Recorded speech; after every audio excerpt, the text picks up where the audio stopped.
All right, we're live. How you doing? This is John, and welcome to John's Long Box. I'm here with Tonicmole of the comic Saving the World. So, Ken, introduce yourself to my millions of followers. All right. My name is Tonicmole, and I'm a writer and comic book artist. Yes. That Geez, I'm trying to turn the camera up, but here we go. This is his comic over here. This is called Saving the World, and I might as well start at the beginning. I found your comic. You did an ad in an alternate comic, and yeah, and I think the ad had this cover on it. If I'm being correct, it's possible. I forget. Yeah. The older I get, the more I forget things. And I was like, that looks good. And I looked through it, and then I think it was a second alternate ad. I said, you know what, I'm getting this. I've been thinking about it for a couple of days, and why not? So I gambled on your comic, and I really liked it. And thank you. This is what made me a fan. I'm a lunatic. So I for whatever reason I didn't order. I forget exactly the thing, but I missed number 5. I think I put in like 1 to 7 or something like that. And then I opened it, I was like, oh my God, I can't believe I forgot to order number 5. And then when I opened up the box, you said it bothered you that I didn't order number 5. Yeah. You threw it, and I was like, oh my God, this guy. So that's it. That's all it took. Amazing customer service. Can you imagine that in this day and age with comic books? Amazing customer service. And here we are talking, Yeah, and I remember it because my wife goes, yeah, someone ordered them, but she goes, I think number 5s were sold out. And she goes, he didn't get number 5, but all the others.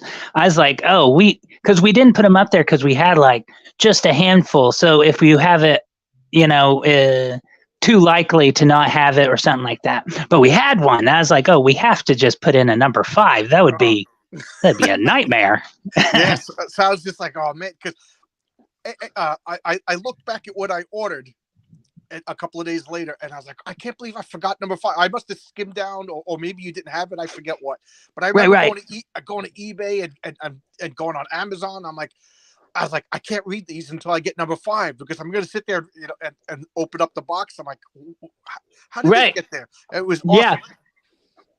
So here's number 2. I think this is my favorite cover. Yeah, that's Miss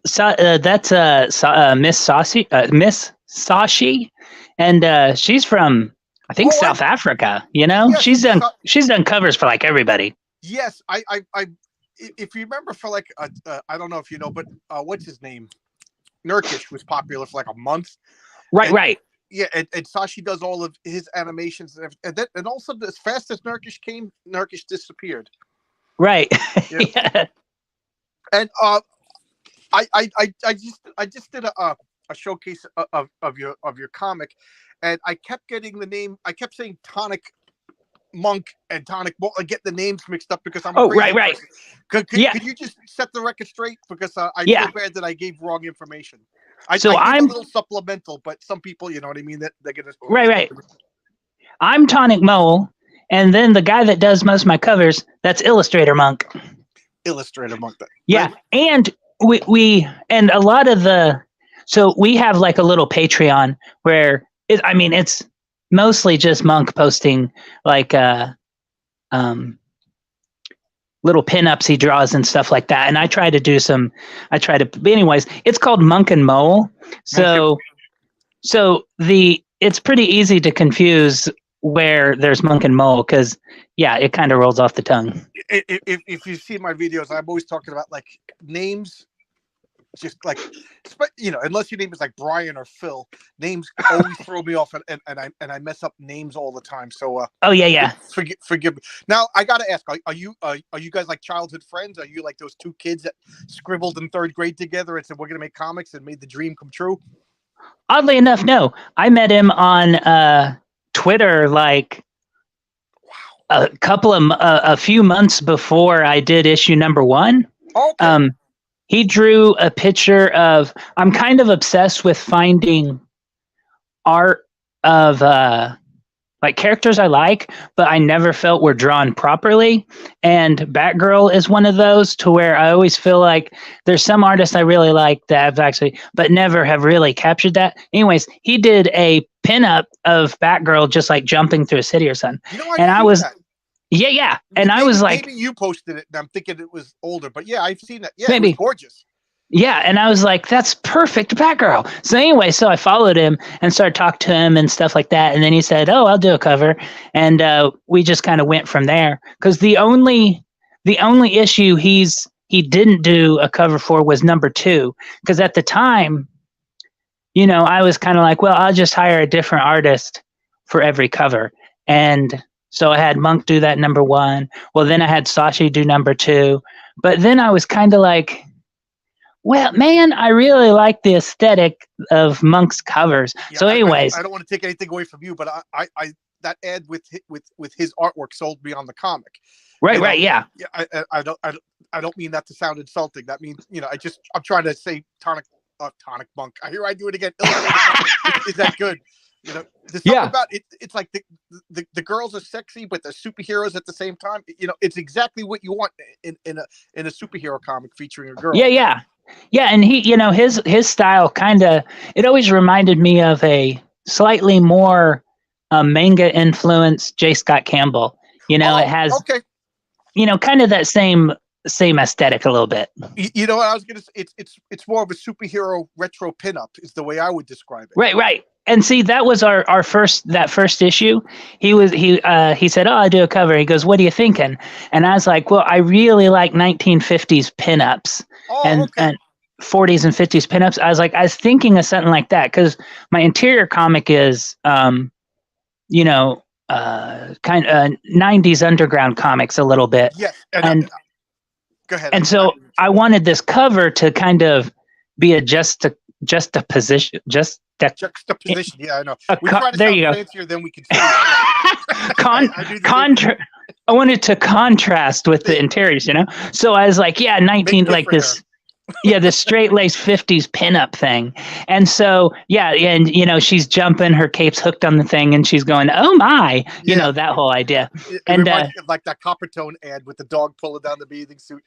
Exactly. And oh yeah, the idea I gave him, I said, well, what about like she's walking out the door and her cape is caught in the door, and he kind of goes, okay, let me do something, and he come up with that she's jumping off of the burger joint because she works at a burger place, and it's kind of that retro sign. So he come up, which that's kind of like me and his relationship, like art wise and creatively.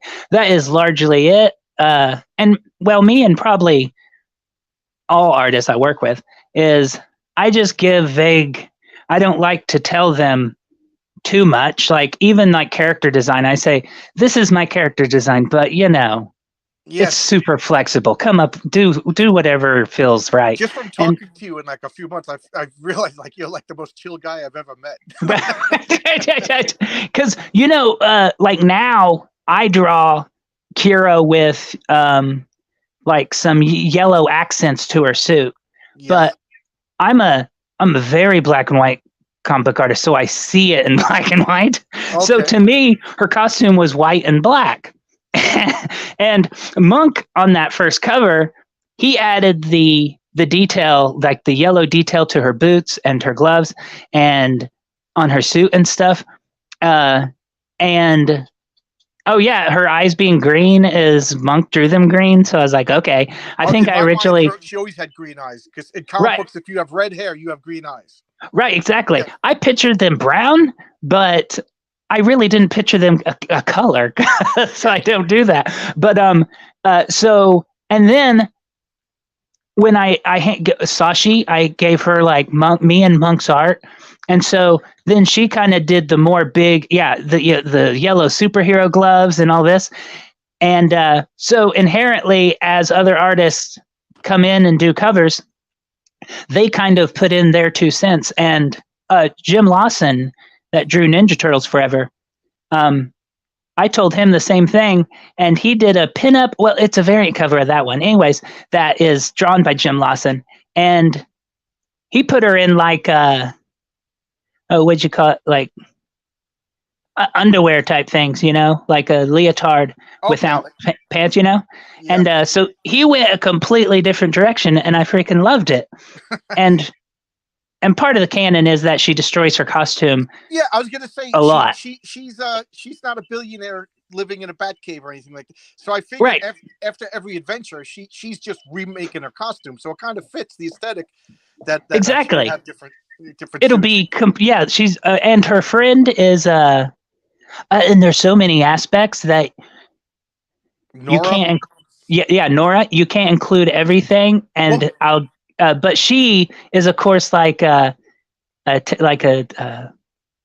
into fashion designing, and so Kira and Nora in the background is sewing together and putting together new costumes for Kira. so let's, for anybody who's new, because my policy is I try to adopt Jim Shooter's policy that everything is somebody's first time. So let's assume nobody knows anything about what we're talking about, which is a good assumption. Which yeah, I barely know what I'm talking about anyway. So yeah. So this is Tonicmole. Yeah, I'm Tonicmole. I'm speaking with Tonicmole, who does a comic book called Saving the World. Yeah. Okay.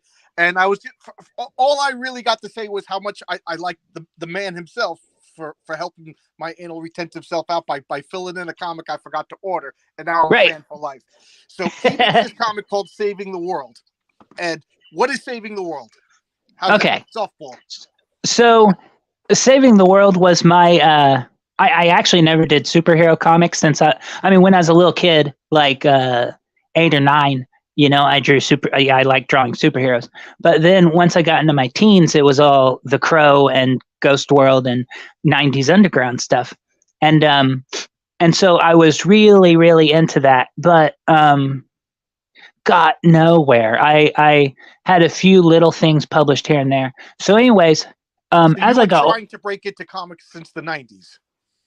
Yeah. Wow, cool. But in the same fashion as I am now. So I'm, I just wanted people to buy my comic that I made and put out. I think when I was 12, I submitted probably to Chaos Comics or some crap like that. Oh, okay. But I wasn't submitting anywhere. I was just making my comic and then trying to get it printed and stuff. But they were very weird, very dark, very you kind of that. Didn't have enough gore and cannibals and stuff to get into Chaos. Right. Well, and it was, I was very into R. Crumb, so it was hyper. What's the word? Like a lot of symbolism and all this type stuff, more so than plot or story. And so I did that for a while, but then when I was R. Crumb is not going to work well with Chaos. No. That's probably like diametrically opposed. Yeah, you can't. You really can't get a different, more opposition. And they're both great. It's just they're different. Yeah, just totally different things. And so I, when I was 30, I was like, I'm done. There's not, because I was embarrassed that I had tried so hard for so long that, and I was, nowhere. I live in a small town in the middle of nowhere. It felt absurd. And so I opened a tire shop and stuff and did, okay at tires. And but then, of course, 10 years, 29 or 30 is when I think because of I grew up with everybody saying, you should be an artist when you grow up. Yeah. The funny thing is, it's kind of it's a compliment saying, hey, you can draw good.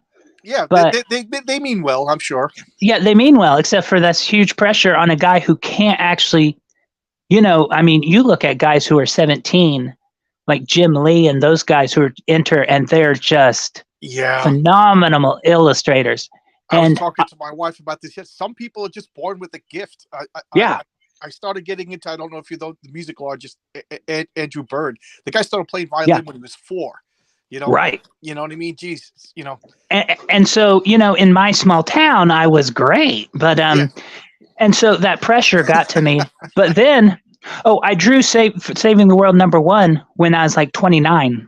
And it was out of, I was kind of fighting back against what I had done this whole time. I was just tired of it, of the negativity and the darkness, and I wanted something funny and fun. And that was the first comic I did with any comedy whatsoever, was Saving the World #1. And Okay. and I was slightly inspired by there was Power Girl, Jimmy Palmiotti's Power Girl. Yes, I see a lot of Power Girl in the Right. costume and There was just, I actually didn't like Power Girl, or I only really like Batman, but I didn't really care for it until I read that run, and it that was a just, great run. yeah, it hit a nerve with me where there was some underground comic sensibilities, that it cared about how she felt and what she was going through, not just what she was punching. Right. There was a And lot of human moments in that. There was a lot of like, right, yes, that was exactly, what Amanda Connor did the covers, right? yeah, and the interiors, Yeah, and she is phenomenal, and she has such a sense of humor.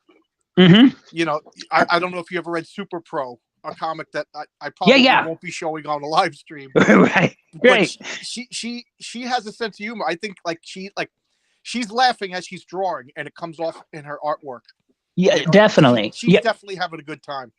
Yeah, and I think that was a major influence to a lot of the comedy I see, where I'm like, okay, you can have fun and do these things. So, okay, Right. now, She put Power Girl in silly situations. You know what I mean? Here she right, is, the most powerful person on the planet.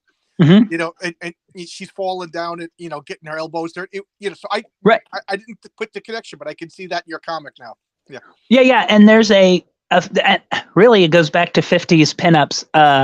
A lady getting her skirt caught in a door. Right. You know, it's a sexy fun. Yeah. It's sexy, And but it's it's probably funny. realistic too. Like that's why we Right. don't wear capes in real life. As much as I want to. Right, exactly. And okay, so yeah, I drew that comic, but it went nowhere, and that was kind of the end of the road to me, where I was like, time to grow up, buddy. And Yeah. Open so, up a tire shop. How long did you right, have the tire shop? like 10 years, I think. The reason why I'm asking is I admire people that start their own business. I never Hmm. had the guts to start my own business. I It always wanted was, to open up a breakfast place. Just make eh, breakfast and close around 1. You yeah, know. and see, the funny thing is, there's this band, the Flaming Lips, Yes, I know the Flaming and Lips. I'm an old punk rocker. yeah, and they're from Oklahoma City, and well, they're in Oklahoma. Like, they kind of had their little fame, and now they just kind of hang out in Oklahoma City. The lead singer, uh, their band took off when he was 30, and up until then, he was the manager of the Long John Silvers. Oh, okay. I didn't know that. Yeah, and he said, if you can't love being a manager of Long John Silvers, you won't be able to succeed at anything. Like, you have to love everything you do, even to get to the thing that you actually love. And I thought he was crazy. But I had no success until I ran that tire shop, and I actually loved it for most of it. Towards the end, is a little rough, but it was just because I was physically breaking down. Yeah, But I do construction, and yeah, I'm off for 2 weeks. That's just the way the business is. They yeah, were like, sorry, John, but you're going to take 2 weeks off. I was like, thank you. that's right. I did, and before that, that's what I did, construction, and My friends in the office, they complain about their job situations. I'm like, until you take a crap at a porta potty on the George Washington Bridge at 19 degrees yeah. Fahrenheit, I don't want to hear about somebody touched your cake in the refrigerator. That's right. And so, yeah, I loved selling tires. I just loved the business of it, and the marketing, and making the sale and all that type of thing.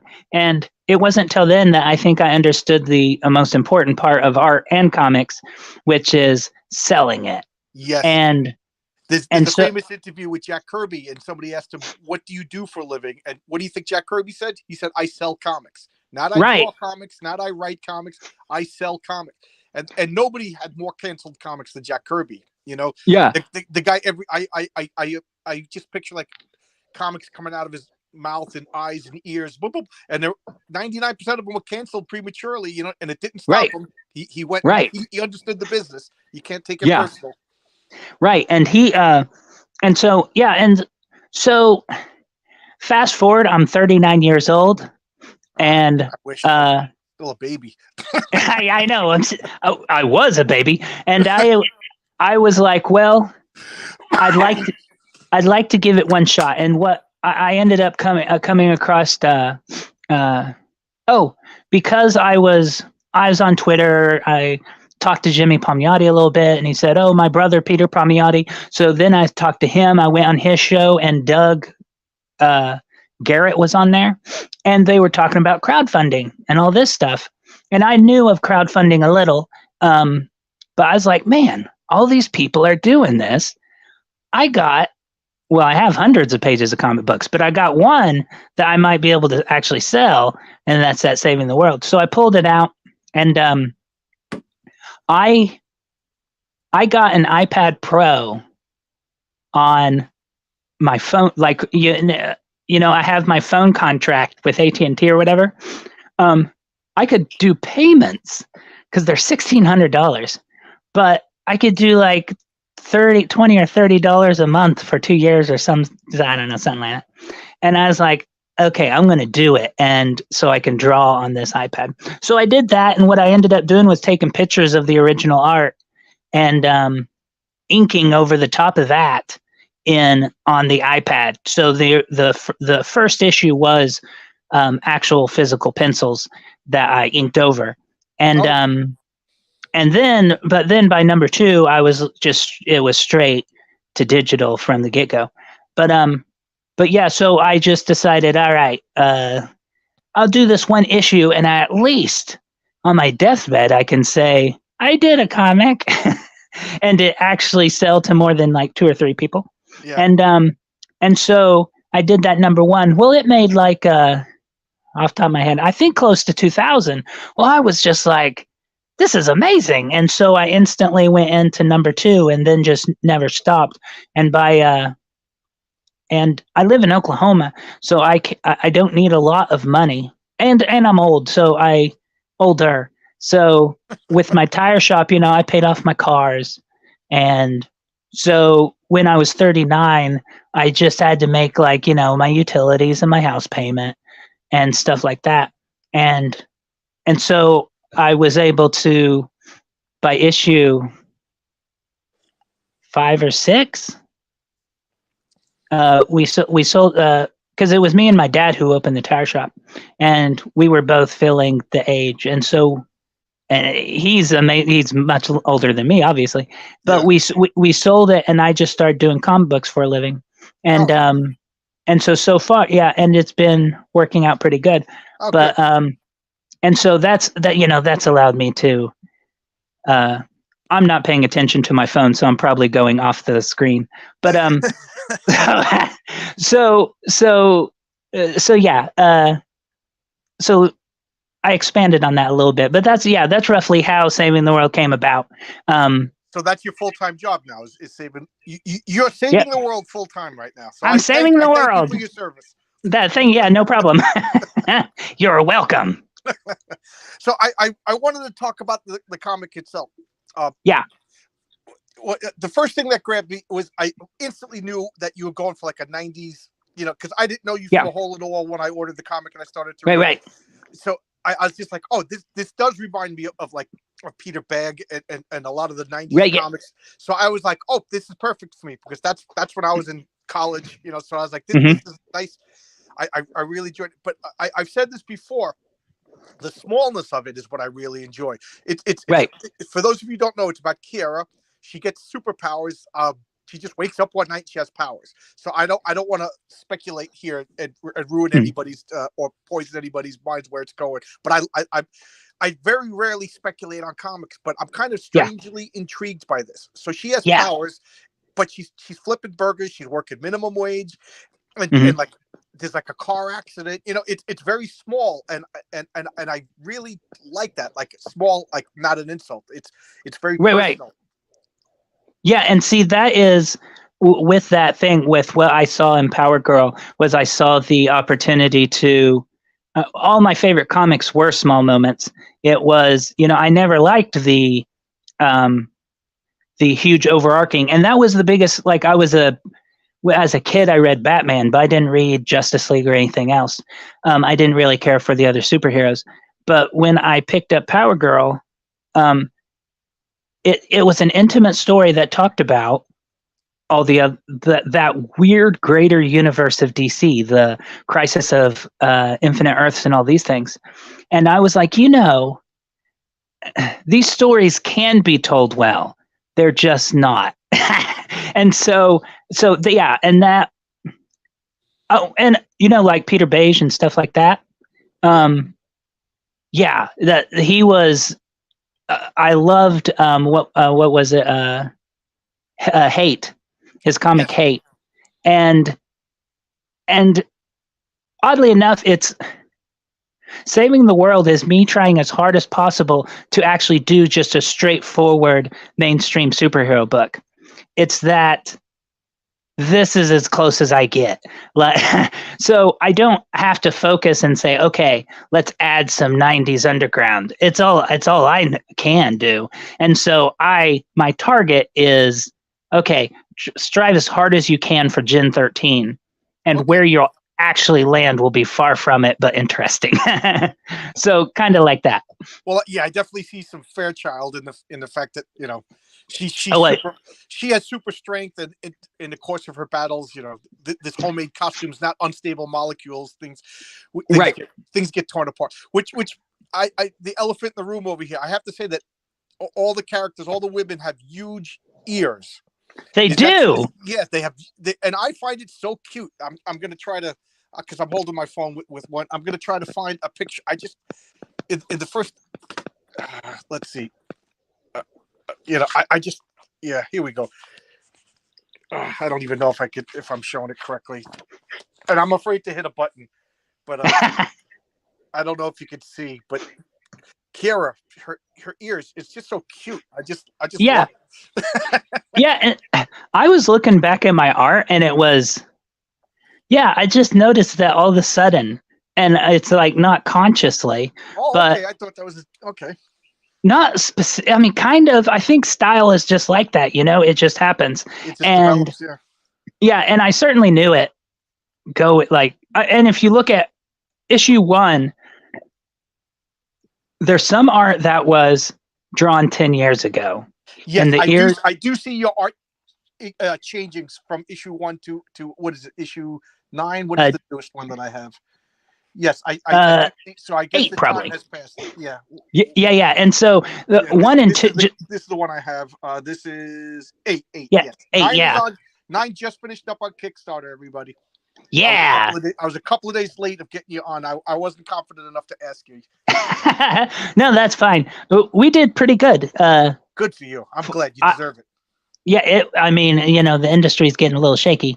I think just economy and stuff. So to still be floating, and we got the most backers that we've ever had. So good. I've been pushing you to anybody I can. I think this is exactly what Kickstarter is supposed to be. A guy like you with the dream and some talent and something unique, and dare I say it, charming. The older I get, the more I want something like charming. I like you brought up Crisis on Infinite Earths. I read that story in 1986. How many times that could be rehashed? But you know what? Do you play role playing games? Have you ever played like Dungeons and Dragons or anything? Yeah. I played a little bit of Dungeons and Dragons when I was younger, and a little bit of Magic. Okay. Oh, Magic. Oh, I could talk about Magic, but that's not the purview of this interview. But my friends and I, we still play a superhero role-playing game called Villains and Vigilantes. And and I was telling him about your comic, Saving the World, and I said it's as if Kiara is a player character because, she can't fly, so to get to the next crisis, what does she do? She's gonna ride a bicycle. It's stuff that you don't think about. Like Batman just cuts to he's where the Joker needs to be. But I like that you're dealing with like some real issues. Like how is this girl? In some small town. If she sees a meteor, what is she gonna do? She's gonna hop on a bus. I find that like wonderfully frustrating in a fun way. She doesn't Right, just right. jump and fly and save the world. Right, and I thought, it was a balance because there's certainly a trend in modern comics to maybe there's a balance to everything. So I've read a comic that was like a mainstream comic that arguably was kind of tilted in that same direction to where what would this really be like? And I hated it. Or because it was either too serious, which I love Watchmen, but I don't need 50 Right. derivatives. I read The Watchmen already. Right, I already read it. It was even Alan Moore said it's time to move on past The Watchmen. exactly. And he's the guy who made the comic. And Right. I loved it, and I thought it was important. I appreciated it, but I also don't want to see my superheroes constantly destroyed and doubted and stuff. Like superheroes are supposed to be a beacon on the hill, Right. And Watchmen it summed it up. There's nothing left to say. It did it perfectly. Right. And so, not you, but the generic. Yeah. You think you're better than Alan Moore? Exactly. I say that all the time. It reminds me of Ronald Reagan, where he says, "You, my friend, are not John F. Kennedy," or something like that. Yeah. And I so, say my friend Tony Dimes is in the chat. Hello, Tony. Good to show you. all right. He just like you are starting up your own comics. He's a rapper. He has a song on Spotify called Sunday Gravy. Cool. Go check it out. I work with him. He's a good guy. So there you go. Thank you, Tony. I go to his live chats and support him. And thank you, Tony, for coming to mine. Thank you. Appreciate it. Yeah. Funny thing about Tony, there was this guy who he thought my name was Tony C. Mole, and so he'd say, "Hey, Tony," with an I, and I was like, for the longest time, I was like, I don't. And I was like, wait, does he think my name is Tony C. Mole? So, but That's funny. That's funny. But yeah, so like in modern comics, I do see a lot of kind of a more humorous take towards the struggles. But I think that the missing, and a lot of people even criticize that who love my comic, right? And I say, aha, there's something up. If you don't like them, but you like my comic's very similar. So that implies there's a nuance that I do that others don't. And I think that's just life experience. If you didn't, I've been poor. I am poor. And so Kira struggles with paying the bills isn't this generic thing that I saw on TV. Saving the world on minimum wage. That's like the tagline. Exactly. And I'm making the comic saving the world on minimum wage. So, I'm 41 or 2. I don't know which. I think 2. I don't know. My wife knows I have a bad memory, so she tells. Every once in a while, I ask my wife, "How old am I?" Right. And so I'm wondering if she's been telling me the wrong thing just to troll me. I don't know, but I'm around there, early 40s, and after 21, we all got the benefit. It doesn't matter. That's right. And so there's life experience, and I think that a lot of writers they lack it. I'm going to say it flat out. I quit Marvel in 2015 because I just feel like the writing is just bland, right? Just boring. Yeah. Frank Miller's been punched in the face. One look at that guy's nose, and that guy's got a story to tell. Yeah. Oh man, I love the story of Ann Nesenti. Mm-hmm. When she started taking over Daredevil, she took martial arts classes to learn how to fight because she, right. And now I hate to say it, like I talk about it all the time. I read a Modern Marvel at DC, and they're sitting in a diner putting butter on a muffin, talking. It's like, right. That's something in one panel, but it happen all over because that's their life, Right. And I know we all didn't fly around and shoot laser beams and stuff like that. That's fantasy. Right. I could go off on this like I'll see a writer in it.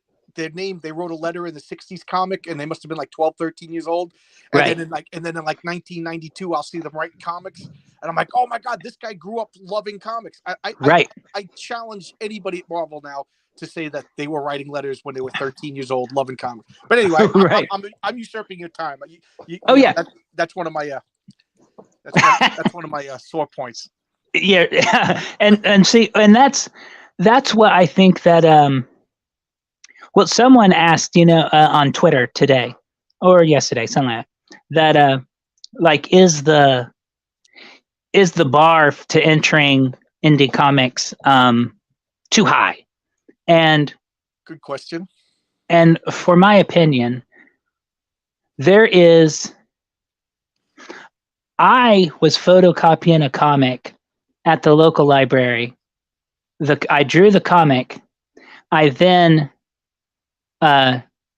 took the paper and put it on. I would first take my 11 by 17, shrink it to be on an 8.5 by 11, and then tape the 4 pages onto an 8.5 by 11, and then photocopy each of those sheets, and then I'd staple them all together.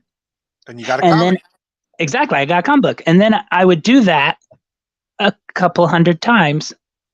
Well, full issues 100 times. It's 8 issues or so, or 8 pieces of paper. Anyways, as you can items. Now I got to go on eBay and see if I can get the original. there's only one comic shop ever carried it, and it was called Milk Vein, and I think I did it late 90s, early 2000s or something like that.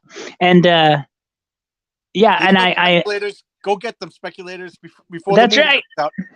They're at the Hall of Heroes, maybe. I don't know if he has any really, but he had he sold a few, and I had like 5 people that were like obsessed with it, but I couldn't ever do. Yeah, so that was kind of cool, but I never could do a number.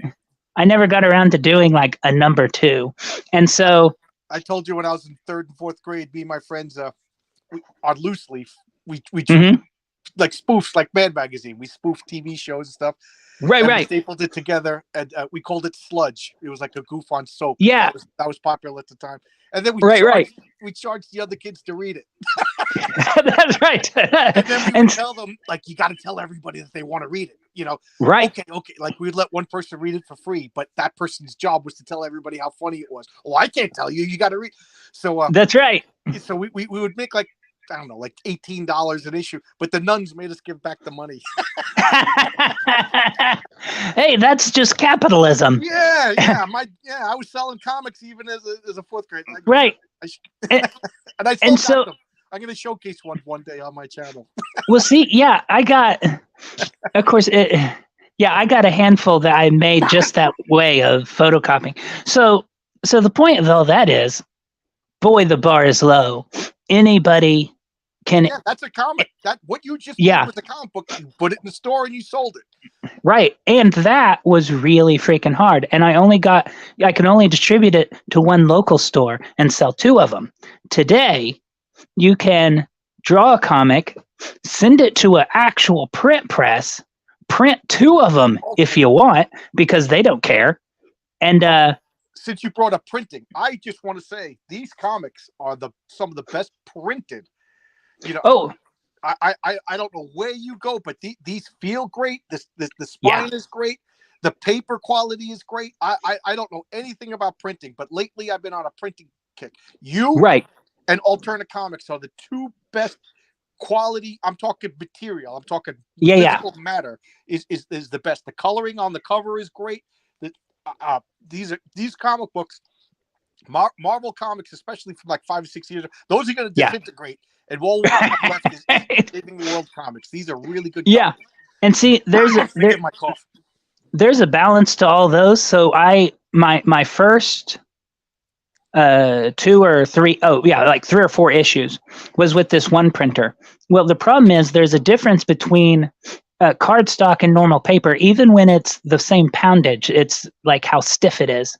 And the first printer I used, those covers were super stiff, and that's kind of good. I know that some more mainstream tried to kind of mimic that heavy cardstock cover, but for me, I was like, yeah, but that's not a comic. For one thing, it can't be rolled up. It's overly stiff and difficult to handle. I wanted old school, yeah. Right. I wanted a classic. I wanted to feel like a real comic. And as a customer, the more I got those stiff cardstock covers from crowdfunding, the more I associated it with that, right? And so it becomes yeah, it's technically good, but I was like, I don't want to be a crowdfund. I want to feel like a real comic. So I finally went to Comics Wellspring, and they use, for instance, I had a 70-pound paper from my first printer, but I only used it once because for some reason the black on the back side kind of shone through the front side. Oh, It was too. that's It no was good. yeah, it was too thin. Ironically, I moved to Comics Wellspring and do a 60-pound, which is lighter, more flexible, but it's uncoated, which is the most important part because, like comics, part of the art is the paper it's printed on, right? That's your whites, what everything looks like. And I find that, especially black and white art, needs the texture of uncoated paper. Otherwise, it looks too plain, like something's wrong with it.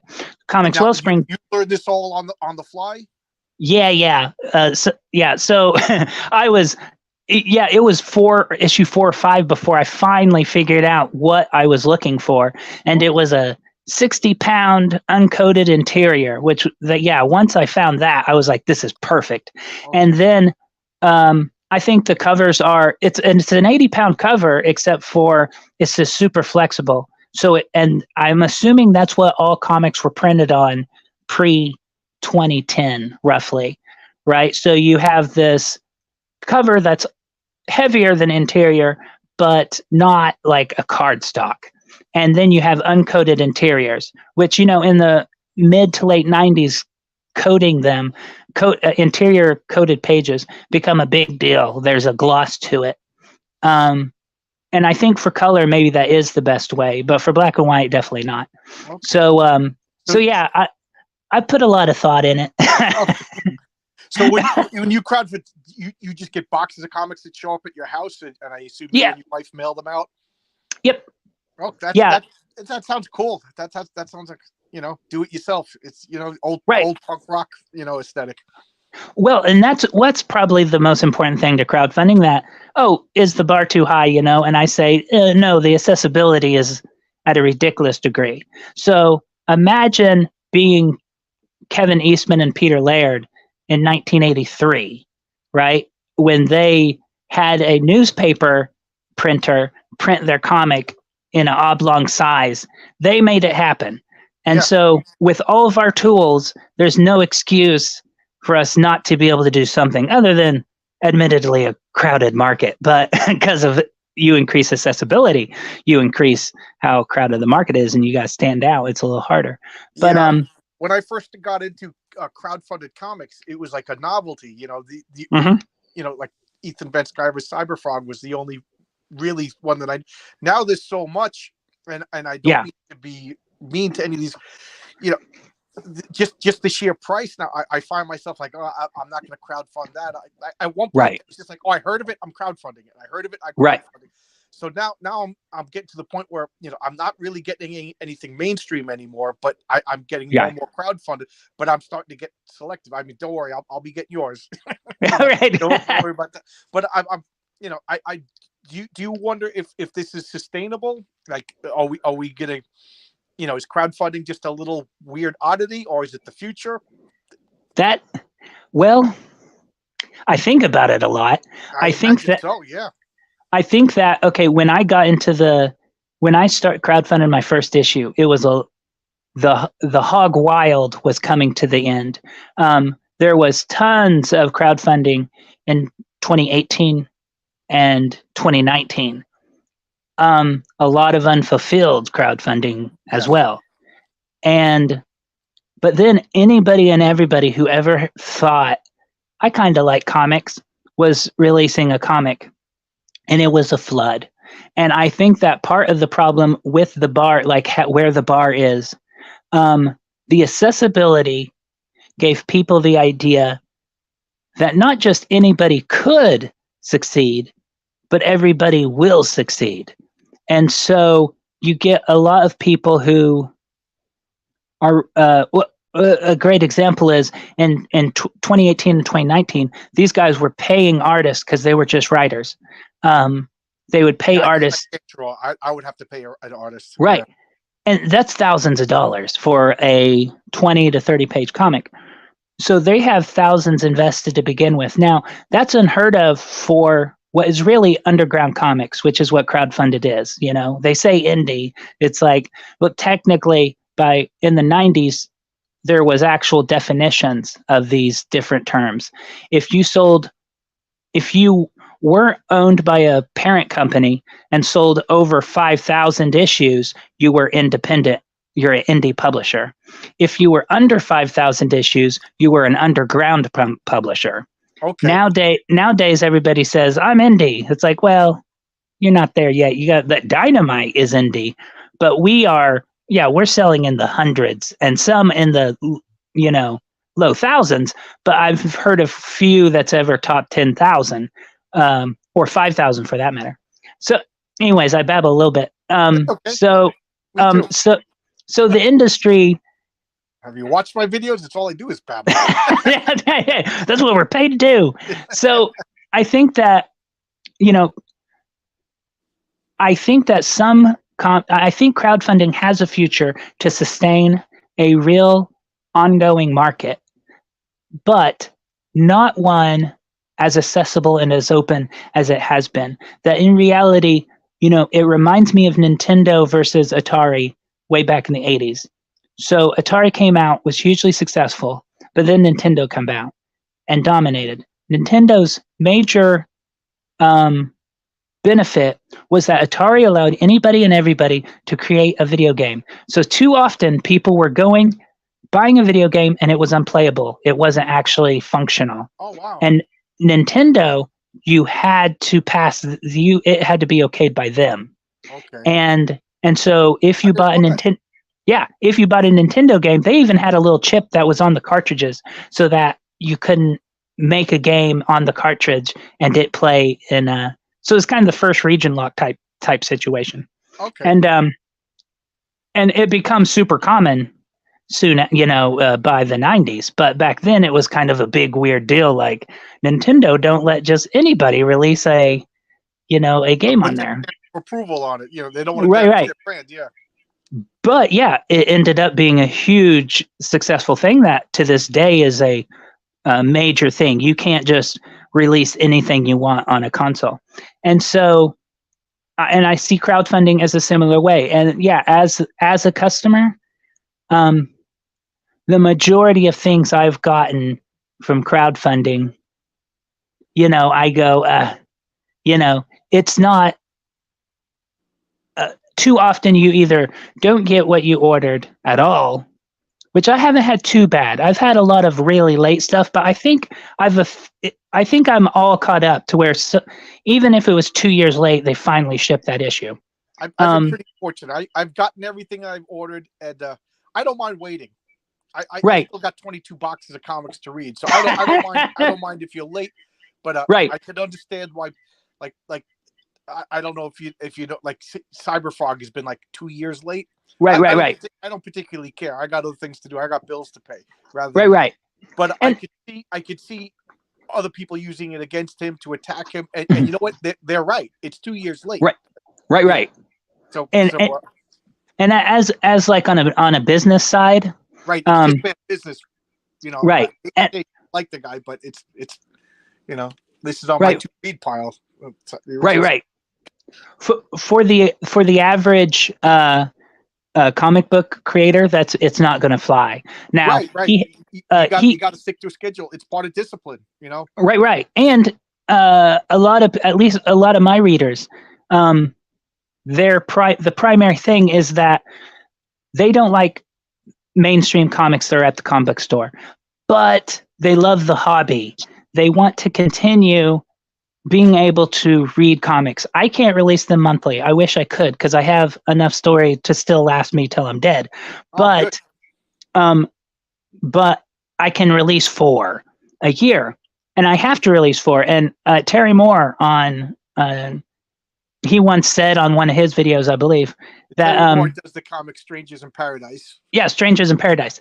He goes, the problem is you can't let people forget you exist. There's a lot of competition. Correct. And if you let them cool, they'll go somewhere else. And so that's been my major driving force is I'm always, the next comic is always coming. And I mean, on creative side, I have a lot of story to tell. So I move as fast as I can so I can tell as much story as possible.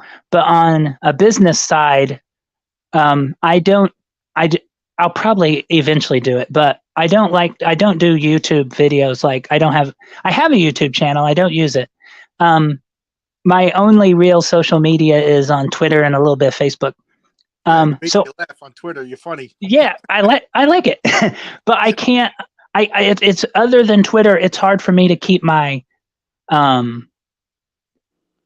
myself in the public, right? And so whereas kind of like Ethan, has huge following on YouTube, he can wait 2 years, and when he releases the next issue, because he has a different marketing scheme that is. A different situation, Exactly. The YouTube he's still getting money from DC that pays his bills, so he can afford, Right. And there's people that, the fans, whether people are like, yeah, I ain't a fan. I'm just not a fan of a series that only comes out like one issue every 2 years. Yeah, I hate to say it, but I don't remember what happened.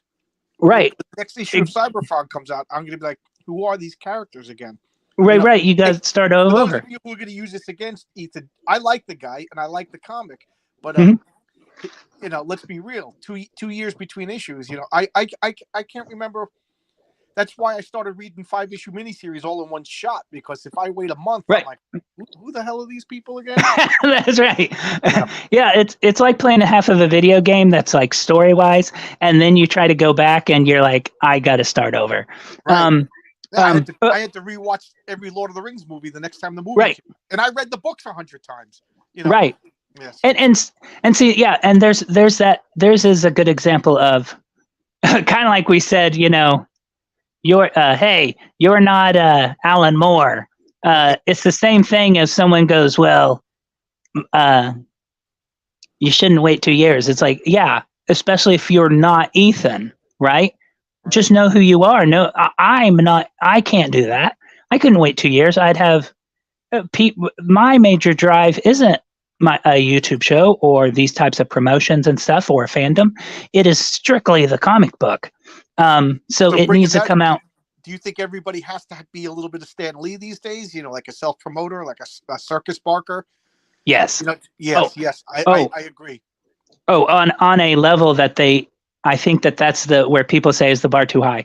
No, it's that the medium is not for everybody. It's kind of like, oh, I want to be a Olympic gymnast. Well, can you do that? If not, then no. It almost feels like a generation raised on you can be anything you want, which, I mean, theoretically, but you have to have the skill, talent, and all these things. And I could be a football player, but I'll be the world's worst football player. That's right. Yeah. And so, there's this reality. It's kind of, it's a bit of a reality check that not only do you have to be amazing at marketing, and not only do you have to be able to write and letter your comic and edit it and draw it, editing is rough. Right. You got to do all these things pretty much by yourself. And there's every once in a while you can hand off things. The only thing I hand off is the covers. I like to have different artists do covers. But you just can't afford it unless if you can afford it, you already know your situation. Like if you ever question, can I afford to just hire everything out? No, you can't. Yeah. And this is really a new thing. All of the creators doing these tier of comics in the 90s all the way back to the late 60s, no, they were not hiring out for letters or art or inks or flats. No, it was one dude, because you're not going to make very much money. You're not DC Marvel. And so I think there's a lot of this unfortunateness of for 2 years, probably 2018, 2019, people were given a wrong impression that you could hire these things out to completely different people. Look, hell, even on my budget, if me and Monk weren't friends, I probably couldn't afford him. But we kind of trade stuff back and forth. All this, it's not, it's a pretty loosey goosey situation. And so, and that's why I tell people where they go, well, I'm just a writer. Well, you better have a friend that can draw. And that's, let me ask you a question.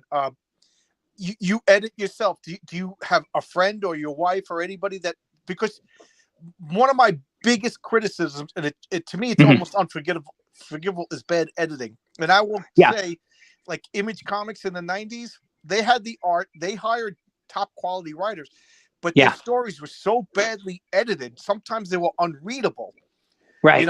And I wondered, like, it was the cult of personality. Like, are you going to tell Rob Liefeld, the owner of the company, that we got to redo this? So right.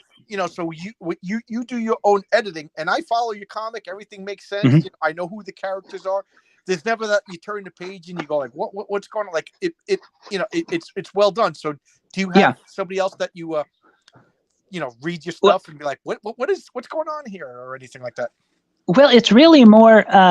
I don't have a traditional. I mainly just, like, for that type of editing, it's just me making sure it makes sense. But I have like my wife.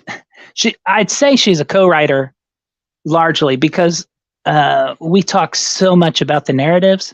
Okay. And so. But now when it comes down to I'm drawing the issue, it's just me flying by the seat of my pants. And then she'll go back over it and make sure I didn't spell everything wrong. So heavy spell checking. But in the initial stages of like story development and stuff, and this is how it goes. I'll say, okay, I had this idea. This is this. And she goes, no, I don't like this. I don't think this is a good, this don't really fit, I think. And I say, you have no idea what you're talking about. I'm going to do it anyways. Go make your own. Right. Exactly. And then like a few months later, I go, you know what? No, I don't say that, but you can't let your wife know. It's true. It's true. You know it, but you don't say it. Right. She plants the seed in my head. And one was a little more immediate, and it's probably the best. Number 2, Saving the World number 2. I'd written it and I had drawn 3/4 of it. And my wife hadn't said nothing.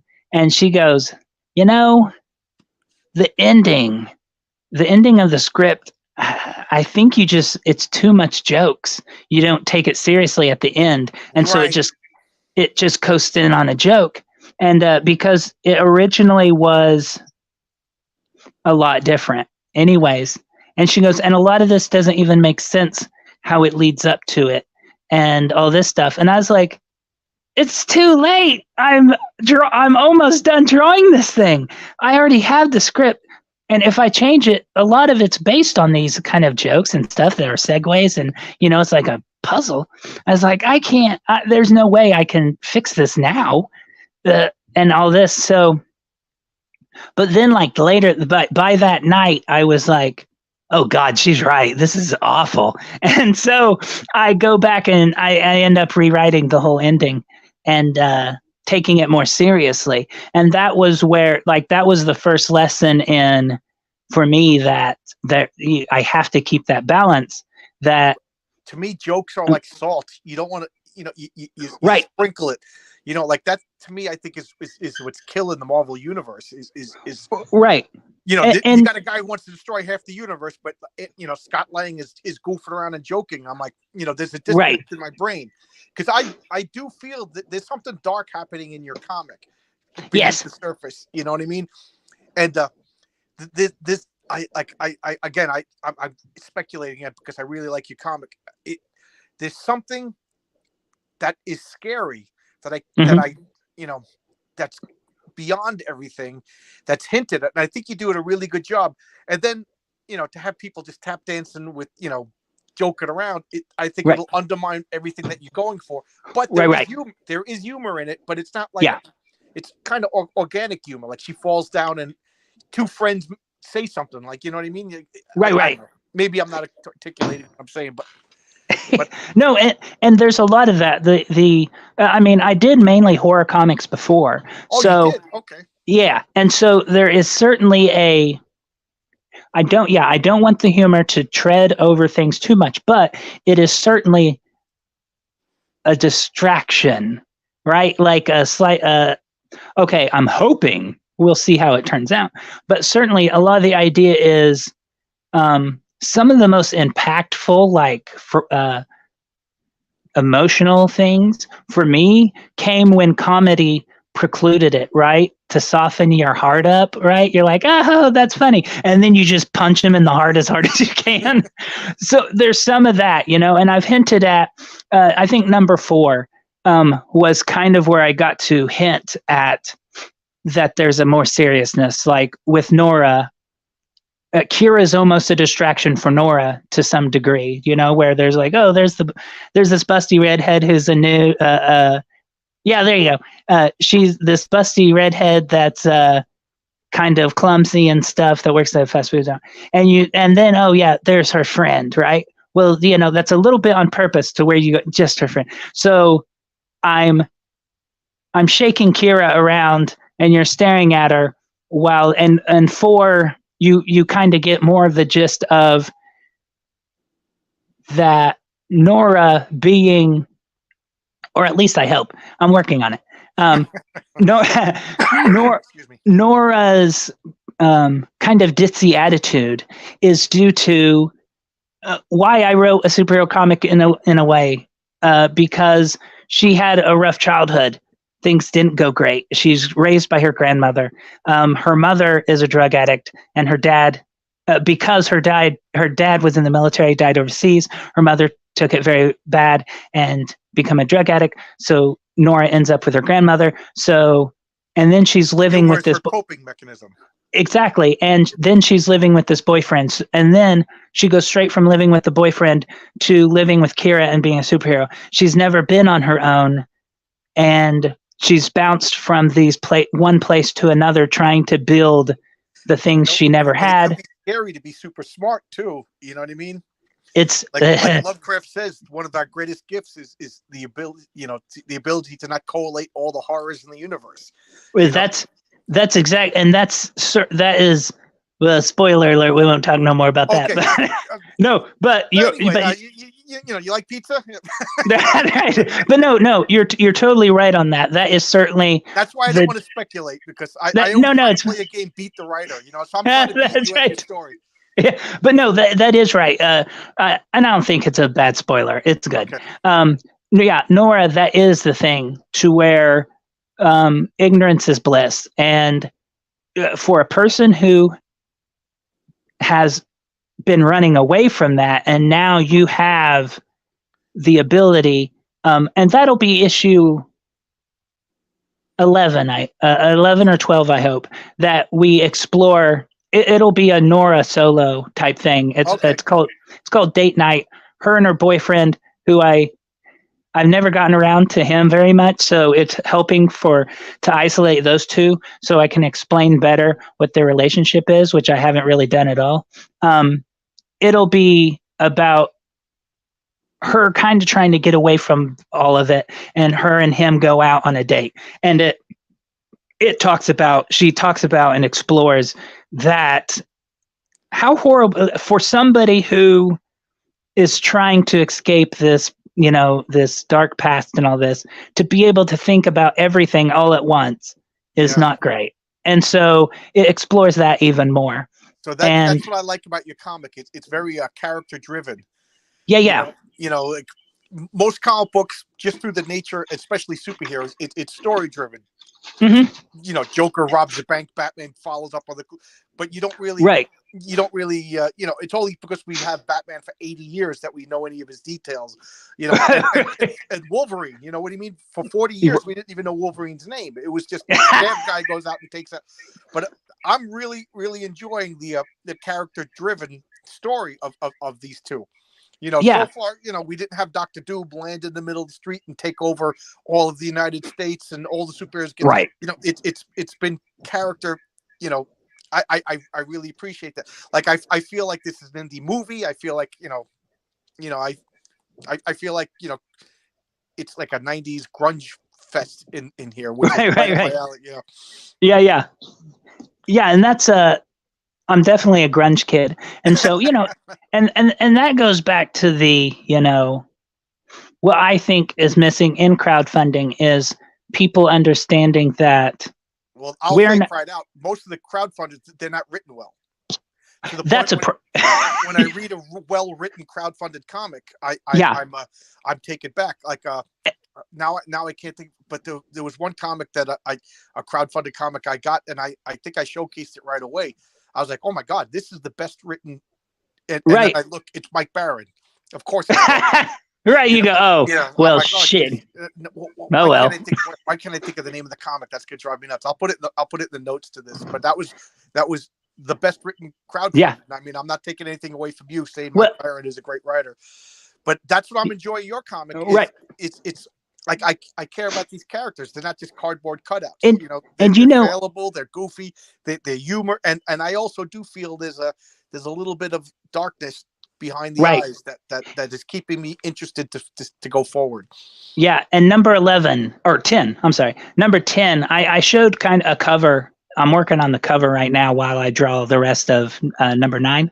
But number 10 will finally get me because I wanted something special for 10 also because hey, I made it 10 issues. Yeah, that's cool. And so this will focus on Lillian Wepawet, which I have lots of parallel lanes. So there's the Kira and Nora lane, which is that kind of primary lane. And then I have a few, I would just call them spin-off lanes that will help feed story into the major line, but it's mainly just focused on the kind of peripheral characters. And that's Octo Girl that I'm funding right now. She don't really interconnect with the main one, but there's elements of her story that make you go, oh, if that's happening in the background, that means this to that. There's that. And then there's Lillian Wepawet, and that's a really... I like that a lot. It's the major... It's kind of the major plot. So, like, Kira and Nora are actually a... That's the comic that really made me think that there's some horror going on. Right. Before that, it was okay. I always thought there was a larger story to tell. Right. You don't just wake up with superpowers unless there's a story going on. And then one of the guys, he was the guy. He was a villain, and so they're all getting powers. So there's this story going on. So I always thought there was a larger story, but the Lillian. I always say his name wrong. Wet. Yeah. I read that and I said, "Oh, this is bigger than I imagined, and it's scarier than I imagined." Right. I'm here for the ride. I can't wait. Yeah, and yeah, next issue, I finally get to. It asks a lot of questions. Like it poses a lot more questions, but it also helps sum up a lot of those threads that you see throughout 1 through 9. Let me ask you: Do you have a like outlines? Like are you outlined up to issue 50? And then how true to it when the physical comic comes out? How different is it from your outline? Okay, I have when I did before I did issue 1, I had this like overarching like 20 issues or so.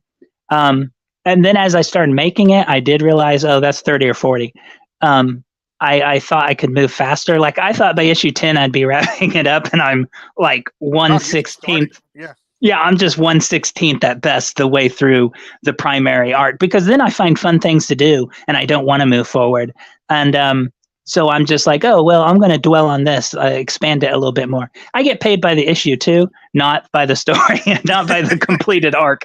And so 600 issues later, we'll find out what's going on. That's right. I'm going to Cerebus this thing. But so I Cerebus was like the cool comic in the 80s. And I was so excited to get Cerebus, and then I took years to finally get one. I have a full set. It took me years to finally get them. I said, I'm going to sit down and going to read them all. I'm up to like issue 73, and I'm like, I can't stand this anymore. As artistic, like as beautiful. Yeah, as a fellow creator, I'm in awe of what he accomplished Yes. in that he unapologetically transcribed his mind onto Right. 300 issues. As a reader, yeah, it's hard because a human mind is insane, especially Right. an insane human mind. And Yeah. so I It's been like respect 20 it, but issues. He hasn't left a room. Cerebus has been like, yeah, that happens. yeah, People go, "Oh yeah, I bet." No, really. There's yeah. Oh a whole God. line. He never leaves the bar. Like I do like character-driven stories, but come on, throw something in there. Yeah, do something. And so yeah, I have this outline, but admittedly, I have an outline for the worst case scenario. So if I go, okay, I don't have a better idea, I'll go with it. Or But okay, this thing it's changed dramatically since my original outline. It's always the same principal idea, but how I get there, that's what I'd say. How I get to the conclusion I already have changes. so you already know the ending. I know the ending, and I have an idea of what happens in between there. And now, right now, though, I have actual scripts through like to 20, or at least partial scripts. So through 20, I know exactly what's going to happen. Okay, that's cool. But I read yeah, someplace that artists say that like from their imagination to the finished product, be it a sculpture, comic book, movie, yeah. it's only 30% what was in their head. Oh, You know, that's probably okay. I was going to ask you. That's yeah, that's pretty dang right. Okay. And even like a script I write when I draw it. Octo Girl is a great example. I wrote the script. I had all the dialogue down, and this was really the first issue I did it to this degree, and I really like it. Terry Moore always said that he would write a rough outline and then just draw it, and I'm like, no way, it would come out like trash if I don't have something to guide me. I see you interact with Terry Moore a lot. Do you know him? No, I only know him on Twitter. Okay. But it was Terry Moore. He's like a legend of comics, indie comics especially. Right. He's written and drawn close to 300 comics of his own, and he's dabbled, but he's like he's more chill than me. He worked at DC and Marvel. He did a few issues, he would just play around. Know he did some Image stuff too. He did Supreme. Yeah, and he did some Gen 13 bootleg stuff like that. Oh, that's right. I forgot about that. Okay. And so he's played around all over these places, but is hardcore dedicated to telling his very huge story. And anyways, I kind of just talked to him, and I know that's a character-driven story too. Yeah, definitely. Yeah. Yeah, that's a slow burn, character-driven. Like there'll be issues of like I always joke around with my friends. I'm like, yeah, they're picking out wallpaper for the next year. Right. and those are my favorite issues. Yeah, right. And I actually have a fan letter published in a comic, and they dogpiled on me. They didn't like what I had to say about cats. yeah. And so yeah, there's this. I know. I actually know what you're talking about. You did it in a video once. And it is funny because that is a thing. Like some people feel that the same way about Nora, especially her early appearances, that she was kind of rude or something, kind of like her with her boyfriend. Anyways, getting off the point. I picture her as super intelligent, almost like I am. Too many ideas at once. Right. She just got these powers. So that's the way I was taking it. I never thought. Right. I thought it would be no different than the Human Torch bursting into flame in opportunity. That's right. And then over time, I think people understand her better. But Terry Moore, that dude, this legendary dude, and he's, he replies to me, but I know business on Twitter. You interact with fans so that they'll read your comic. That's comics. Yeah, right. Yeah. And I got to say, my Twitter's been nothing but pleasant. Like I met you, I met people. Yeah. Like you guys are hanging out at my house. Well, you're invited. Come on down. But it's been nothing but nice. Yeah. Through you interacted. I said a few things to Terry Moore. Like Mhm. I crowdfunded his book After Dark. Right. I love his art. It's just such a Oh yeah. it's classic. It's old fashioned and modern at the same time. I just love it. And he has been like he helped on issue number 1. I had this idea of that page you showed when we were talking about big ears, and there's the indie comics all in the background. I had just posted on Twitter, hey, anybody like, can I put the covers of your comics in my background? And when I did and I thought it'd be kind of fun thing to do. Well, Terry Moore said, oh yeah, go for it. And I was like, holy shit, I can have say like a major influence in the background and posters and stuff. I was like, Seattle visiting a friend, and I was getting some back issues of the first 5, the Antarctic Press, the original. Oh yeah. I had reprints of them, but I'm a crazy person. I got to have first prints. Yeah, me too. So I finally found some, and I went to buy my buddy Sean's wife. He goes, "Are these comics for lesbians?" I said, lesbians could buy them. There's nothing stopping lesbians from buying, but I'm buying this too. Right. Well, and I think that might be my reader base. Men with the sensibilities of lesbians. if I had to sum up my own, organized as my lesbian friends. They got a schedule and they know they get a lot of done. They get a lot of stuff done during the day, not me. Just the creative sensibilities, and maybe it's probably just me, really. So I have, for me, the high heels and bikinis. I do big boobs and stuff like that because I am a pervert. But I have a 90. I didn't want to bring it up because I figured you're probably tired of that. But yeah, every girl's got, as they say in Monty Python, huge tracts of land. But at the same time, like I feel like there is a difference between like Lady Death and Kira, right? There's something different of how they're. Nothing wrong with some tasteful cheesecake. Like right. I can imagine if you're your own boss and you're crowdfunding your own comics. Yeah, I can imagine the temptation to go into let's just say like less tasteful stuff is always there. But yours is PG-13, and I know you said like there's going to be like a topless scene in your next comic. I feel like it works in your world, Right, and I felt that there's been lots of like, well, even me and my wife talking about it, and I was like, so. I mean, I never even thought about censoring anything prior to Saving the World. And it wasn't for any other reason other than the superhero comics I was kind of looking at didn't have nudity, like Gen 13 and all that. There was always smoke or something like that. Yes, and it was suggestive and it was cheesecake, but they never really. And that was the tone I was aiming for. So I just, I didn't say that. I didn't have them say the F word, and I didn't show graphic nudity.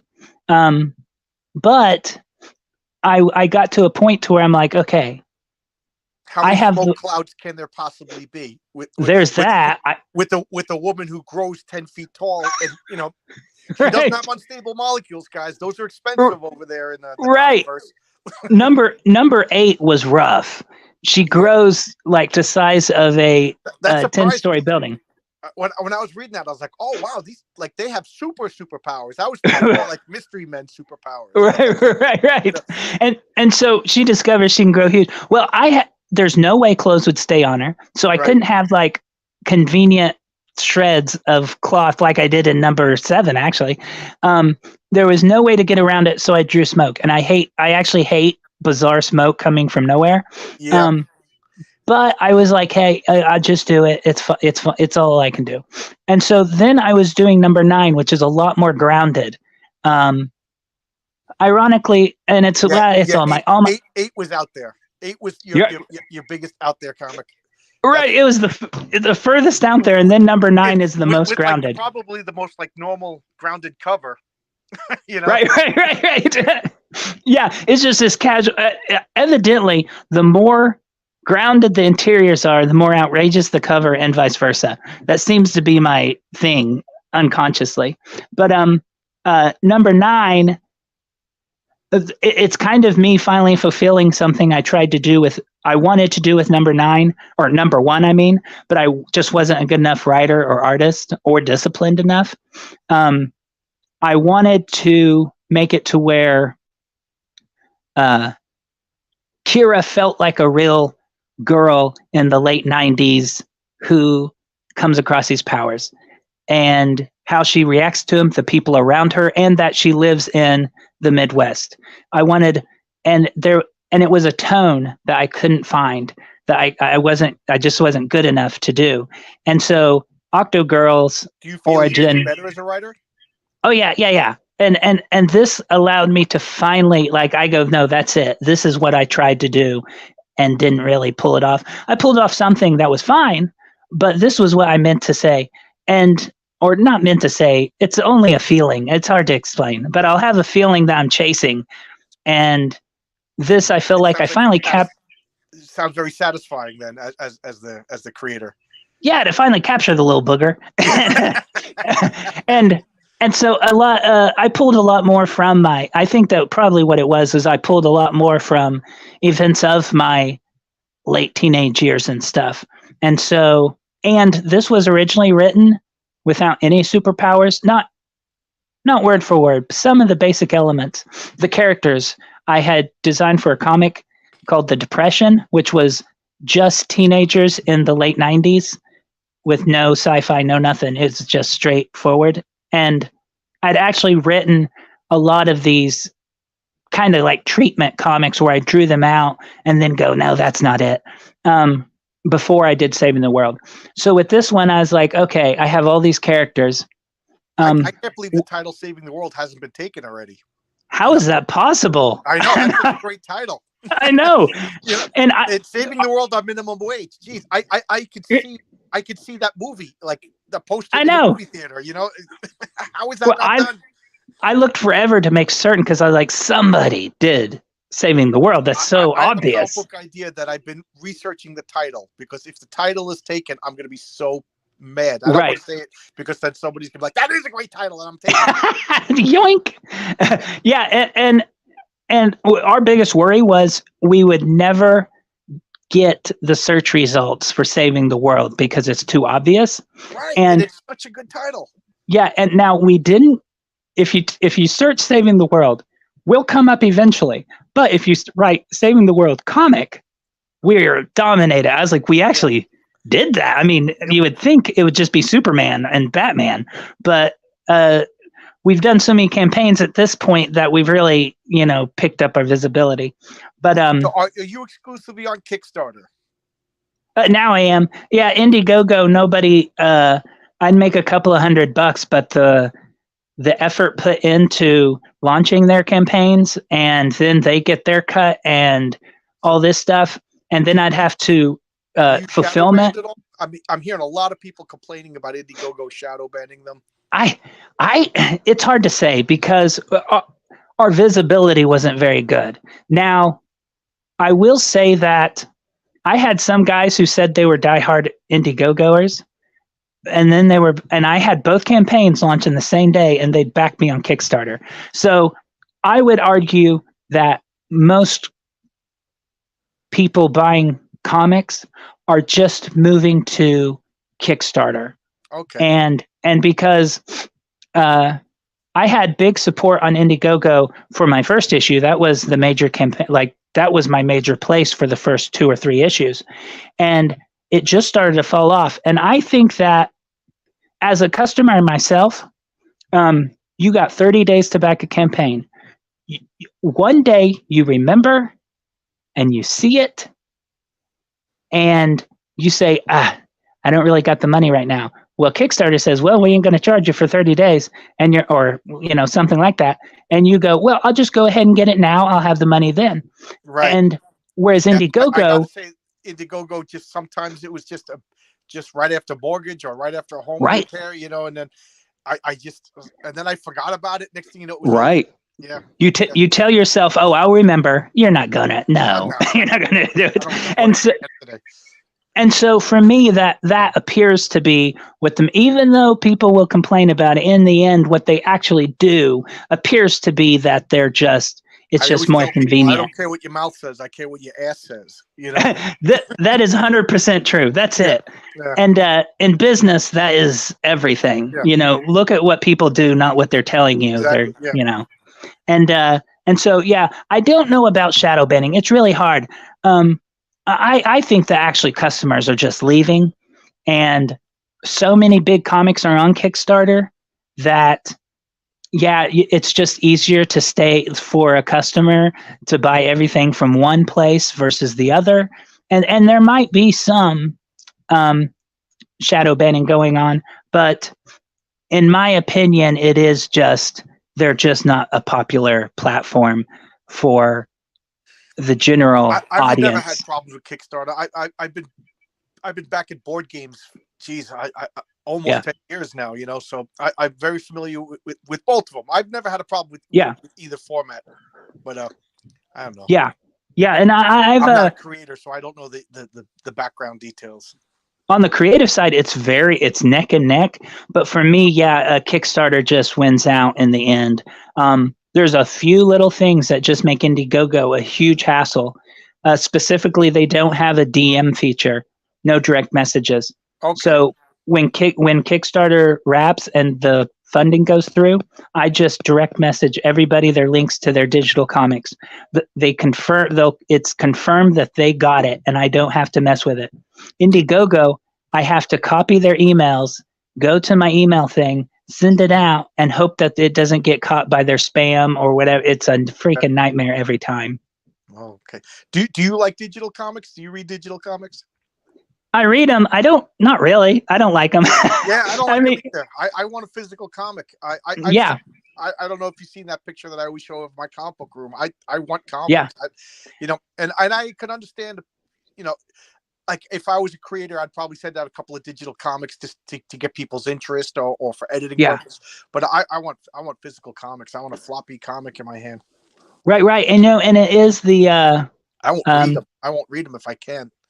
yeah, it's a digital I feel it's just too disposable. So it devalues the thing so much. And then when a publisher wants the cover price for the digital, I'm like, yeah, but you didn't give me nothing. I got the worst way to read this thing on a freaking computer screen. And now I'm seeing now that a lot of like old Marvels and DCs are being edited. Right. You know, and that to me is a real bad precedent. You know, like so I like to have my physical media. I'm an old right. You know, I want my physical comics. You know, I still have albums and CDs. You know, yeah.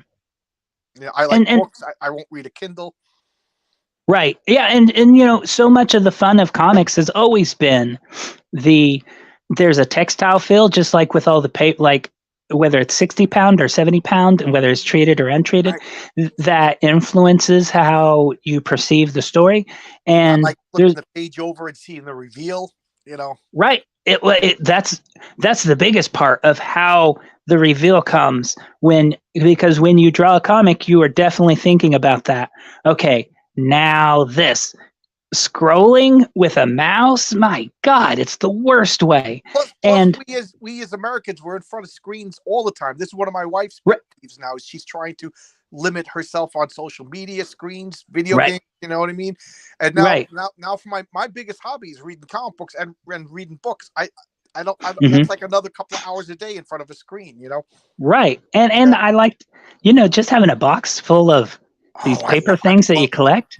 My wife will excellent. come down here in the basement. She'll turn on a TV or something like that, or she'll be doing laundry and folded laundry, and I'll go into the comic book room and just look through comics. And that's what started my channel. Is like I got so many memories associated. I don't know if you saw, I was on RJ at the Fourth Age, and we talked about like I'll pick up like Avengers 181, and I'll remember riding my bicycle with my friend, you know, and yeah, you know, so you know, comic books are like you know, a map of my life. You know, I can tell you where I was when I opened up that box of Saving the World, and there was number 5 in it. You know, I was in that's right. You know, and I got I mainly now only collect Mirage Studios TMNT. I have I had a lot of the IDWs just because I'm a bit of an obsessive person. So if I get into a little, I'll just go crazy. But then I was but then they're just not for me. And so I think now I'm most like, comic book people are obsessive, whether you're a writer, collector, you know. right. Yeah, and that's the deal is yeah, having that physical thing and that you alphabetize, it's just You all important. alphabetize them, you put them, you know, I can't read Yeah, them out of order. You know, that's why I was like, I right. can't read these Saving the World. I forgot the five, you know, and then it Well, just, and I have this deal to where it has been like a decade, over a decade long, that I've never accomplished, but I still love trying, is creating the perfect um, uh, reading order for post-crisis Batman. So 86 to 2010 roughly, right? To tell his whole story, because those are the stories that are adapted into movies, cartoons, the breaking of the bat, the death of Batgirl getting paralyzed, yada yada yada. yeah. And those are the stories. That's Batman's story, no matter what they I try. have a unique problem that I think I'm gifted to have this problem. Yeah. Is a couple of years, I used to be a school teacher, and one of my coworkers, she was tutoring a kid, and Mhm. she was like, "You got to see this house. It's just filled with comic books." So of course I went Yeah. to the house, and the girl's like, "Yeah, I'll sell these. I don't even like comics." So at the time I was broke. I just started. I didn't even get a paycheck. It took me 4 months to get my first paycheck. Right. At this point, I was like borrowing money from my dad for gas, and I told this girl, "I'll give you, what I'm not going to say how much, but it was Yeah. almost everything from Marvel, from Fantastic Four #1 to like Right. 1964." And you know what? I actually stressed over how to read these. You know, Right. do I just read all the Avengers? Do I read them Right. chronologically? Do I? It's like I was looking like how do I read these comics? It Mhm. was freaking out because, like you said, I wanted to. So like I just decided I'm going to read all Avengers. Then I'm going to read all Mhm. Thor. But you know what I mean? Like, should I read Thor? Because then I'm not going to remember the details if it's a two-part. So there you go. Right. You know how the reading order of comics is that's, Yeah. you know. Oh, and for a DC fan, especially post-crisis, um, it's Wait, are you talking post crisis, but before Infinity Crisis, but before New 52? You know, DC to yeah. me, like all the restart up. All that you really taught me is it doesn't matter. So why should I Oh, get invested? and that was true throughout post-crisis to some degree. They held strong with like when a character, kind of like with Jason Todd dying, not until way at the very end of post-crisis where Jim Lee came in, like Hush and stuff, and then Red Hood came in where Jason was still alive. But they held to some of the major things. Oh, and Barbara Gordon being in a wheelchair, they held to those things. But a new artist, like Frank Miller, comes in and does Year One, which for Post Crisis said, "This is the new Batman origin. This is the definitive," and then that did so well that they were retelling origins of every character throughout Post-Crisis. They didn't always fit with what was before. DC is not Marvel. Marvel has a very strict canon to some degree. Up, yeah, up You know until the where last couple of years, but yes, yeah. right. But they throughout the 60s, 70s, 80s, whereas DC is very loose. Not only do they have reboots, but they don't stick to a canon during Ace art, like Right. an era. And so that was where I got obsessed with, okay, there's all these Batman stories, like Batman Year One, and won't necessarily fit with the like Dark Victory and the Long Halloween. And there's so many of these origins. So anyways, but having those physical, I have a shelf and I've been trying to arrange. Oh my God, that's awesome. But then I got to reread them because I got to see, I don't want them to contradict each other. And that's the hardest part. And I've been working, and then there's some I just don't have physical or something. And so then I got to think about that. So anyways, I've been trying to do this for like over a decade, and I'm no closer. That's something only comic book fans would understand, you know? Right. I basically have Frank Miller's Year One, and then I go, okay, I don't know. I have all this stuff and I got to get through it. But, you know, I think that all these things are part of the hobby that are quickly being lost, and the fans are leaving and they don't know why. And it's like, well, there's lots of things. The quality of storytelling, it's become way too patronizing. Correct. It's preachy. You know, I Right. do agree that comics were always political, Right. but they were always respectful. You know what I mean? Like, you know, the famous story of Captain America, that was supposed to be Richard Nixon, and Captain America got Right. discouraged. But Steve Englehart's a genius. Steve Englehart's an Right. excellent writer. Steve Englehart put the work in. Right. You know, Right. he built up to the moment. You know, he didn't think that the other side were literal Nazis. You know, Right. And he wasn't using it as a bully pulpit. You know? right. And that's like the, you know, are you Alan Moore? You know, you know, it's like these writers go, well, why don't you like what I did? It's like, well, you're not as good. Yeah, they'll point to the Watchmen and be like, this is all about the Cold War. It's like, yeah, but you're not Alan Moore. That's right. And me and a guy were talking about this on Twitter today, and not to toot my own horn, but I think I just cracked the code to this entire argument, which is really the core argument of modern comics. Of, okay, X-Men was clearly based on liberal views a lot. You know, you have these the discriminated against mutants versus human, and they go, well, why was that okay, but what we're doing isn't? And I say, okay, because there's a difference, and that difference is ironically the plot of X-Men. X-Men is about two sides of the same coin becoming adversaries, because Xavier and Magneto have a lot of the same views and ideals and see the same problem. But how they go about solving that problem, that's where their conflict lies. That people with similar ideas can be more in opposition than people who are completely different. Look at Ireland. You know, they're both Christians, the Protestants and the Catholics, and they're blowing each other up. You know, and then Muslims is just like, well, they're the same person. You know, right. They don't see the difference between Protestants and Christians. They don't care. Right. And so I was like, you know, that's it. That's the why is a modern comic not, and in my opinion, and I would leave it up to that this is what the argument should be, but it's not. People decide on their own, because I think people get a little bit too tribal either which way. I personally have not liked any modern comics, but also I'm into underground, so maybe I'm not the person, you know. Would I like them anyways? Probably not. But so at the risk of being whatever the word is, but I kind of noped out on modern Marvel and DC. Mm-hmm. Kind of even before they got like overtly political. I just it was the disregard for continuity. I felt like like, how dare you like disregard, like, I don't know, like Walt Simonson and John Byrne and George Perez and Marv Wolfman. Right. And you know, I could go on and on and on. I just felt it was disrespectful. Yeah. And, you know, so I was already like 1 foot out the door. And then it started to get like preachy, written by people who, you know, like I said, you look at Frank Miller, you know, that guy's got an inch just from looking at that guy's face.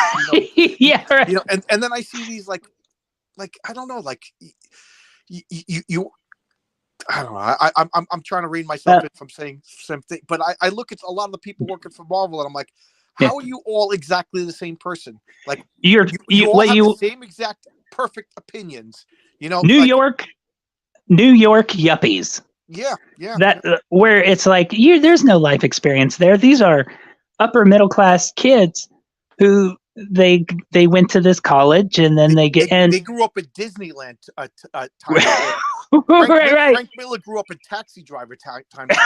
That's right. You know, that's when I was 18 years old, and you didn't tell your parents you're going to Times Square. Me and my friend Jimmy go to Times Square. Like, I'm going to Jimmy's house. Jimmy's like, I'm going to John's house, and then, you know, next thing we know, like, we were like, we got to get out of here. This is scary. You know, right. And now in my late 20s, I go to Times Square, and The Lion King is playing right there. You know, and that's that. You know, that's a story in itself. That's actually pretty brilliant. Thank you for saying that. And you know, and maybe you know, there's good things to that. But as I think as writers, I firmly believe in art through adversary. You know, like right. You know, the first Star Wars movie was. George Lucas was challenged every step of the way. Right. Explain every step. He had, you know, what he wanted he couldn't get, so he was compromising, and he comes up, And I don't.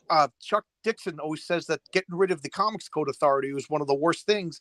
He says because it put restraints on you that you had to overcome and become creative and Right. crafty. And I never thought of it. I was always an anti-Comics Code Authority. Right. Right. But now I'm looking at modern comics. I'm like, you know what? 1974, the average comic on the stands had better art, Right. better coloring. You know, like I don't know. I would argue that how the Comic Code Authority was formed and how it was executed was wrong, and its demise was good. However, that means that we have to have the discipline, and we shouldn't need the government to discipline us, because that's bad. What you said before, the Comics Code Authority was the chip in Nintendo that made sure that there was some good quality, you know, right. And anybody could just, you know, I don't know who there was a big battle between Eric July and Pete Samedi about gatekeeping in comic books. You know, Eric July said we got to gatekeep, and Peter Samedi said, you know, it happens naturally if you just make good comic. And I don't know exactly how I feel, but I do think, like, if you want to write comic books, I want to see long boxes full of comic books in your house. You know, I always see these people tweeting, and I stopped doing it once you know, John Longbox became my thing. But at the beginning, I was just like, I don't want to see you dressed up as Spider-Man. I don't want to see you with a Spider-Man T-shirt. Show me your basement filled with comic books, and then I'll take you seriously. And then they tell me to say, you don't have to have a bunch of comic books to be a comic book fan. I'm like, yeah, you do. It's kind of important. It's kind of like, you know. And I don't want to see your tablet with you just got on Comixology. I want to see beat up, loved comic books. You know? Right. I want you to. I want them to have suffered like we did. Yes. You know, are you trying to chronologize the post-crisis Batman? Right. If you're not, then I don't care what you have to say about comics. Right. It doesn't matter. See, and you know, and I think there's that. It is like the Code Authority. The Code Authority is bad, but. Well, yes, they did it to protect themselves so that the government wouldn't do to them what the government did to the movies. So and kind of like the explicit lyrics logo that they added to appease Tipper Gore. You know, I don't like those because it is inadvertent, like it's the government censoring from afar. But having said that, there's something about. And a creator said that it's kind of like I can't remember who it was. It's probably freaking Terry Moore. Anyways, he said something about he wanted to make it was Terry Moore.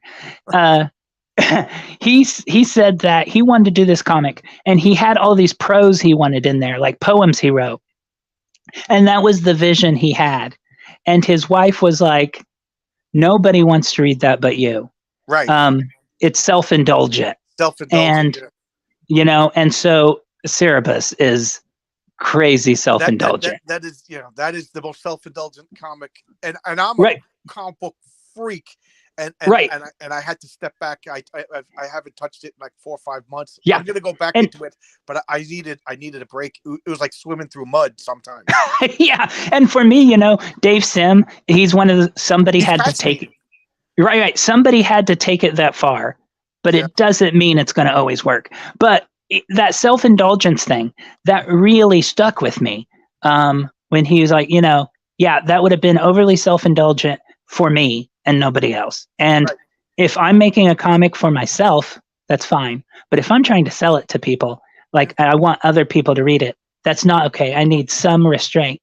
And I think that is an important factor that when I write, the self-restraint is like, when I wanted to have this goofy, funny ending for number 2, and my wife said, essentially what she's saying is that's a little bit too self-indulgent. You need to pull back and tell the story well, not just your knee-jerk instinct. And she was 100% right. And so, I think that like that, the Code Authority and all these, they shouldn't exist. However, creators need to understand that those guys who said, you know, well, those walls actually helped us be more creative. That's 100% correct.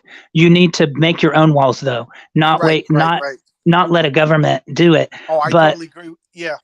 and see that, and that was, me not saying my character. I still won't print the F word in my comic. But in number 9, but nobody's telling you to do that. Nobody's telling me to. They're telling me to stop censoring it. but but now in number 9, it made the character the nipple, yeah. right. I'm freeing the nipple, and the characters say the F word. I just put the F and then little dots after it. Yeah, little asterisks. The classic comic book squiggles and exactly. And up until this point, ironically, I just avoided it. But it was creatively, because I didn't see Kira.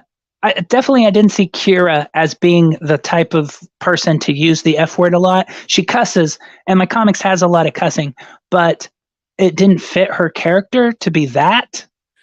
Brash, she's kind of this reserved nerd a little. And so but with Octogirl, she smokes and smokes pot and all these things. It would have been absurd. Oh no. Reefer? There's going to be reefer? Reefer. Yeah, there's going to be a little bit of reefer. And so I can't read this. And see, that was part of my like, what was so interesting was this is very similar to, Kira. Everybody gets powers the exact same way. And so how many different reactions could there be to the same you wake up naked somewhere weird? And this shows that, life experience plays into that. What you think happened will change. Yeah, there'll be similarities. Everybody's going to react somewhat similar. But in the case of Octogirl, what she thinks just happened is fed into that. She's done drugs before, and she's like, uh-oh, what did I do? Oh. or something like that. Not again. Right, not again. And so, that's been fun I woke up naked in the field. I got to see if I have powers. That's right. I know. I think that anybody that was a teenager in the 90s did or knows somebody that woke up naked somewhere weird. And that's certainly like where this come from. I knew a guy that woke up naked in a cornfield, and he had done acid or something. Yeah, and I was out in New Mexico with a bunch of friends, and I don't know. Yeah. See?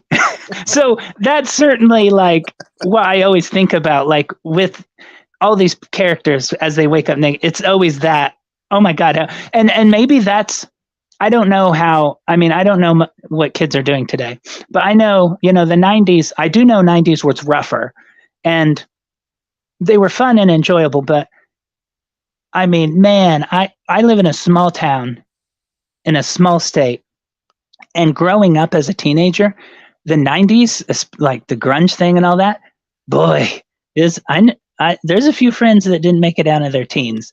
That was it was rough. It was dang rough. And so, but all that feeds into my story. Friends, I moved into New Mexico, and luckily, I know I have an addictive personality. And if this is too serious, you can stop me. But I never really got into like drugs. Yeah. Drinking, smoking some pot or whatever. That I experimented, and around 95, I stopped all that stuff. But I went to a party, and one by one, they were all going into the back room. And it's the first group of people that I met when I went away to college. And I just thought they were going back there to have like an orgy or something like that. So I was like, I want to be invited into the back room. Yeah, I need to go back there. Yeah, these girls look like Kiara, and Neil. Right. I'm like, I got to go back. So finally, one guy invites me back there, and they were all sitting around shooting up. Oh, and yeah. I just turned around and I said, no, and he's like, that's cool. And next thing you know, I'm the only guy in the living room, and I just kind of wandered out. They all died. Every one of them is gone.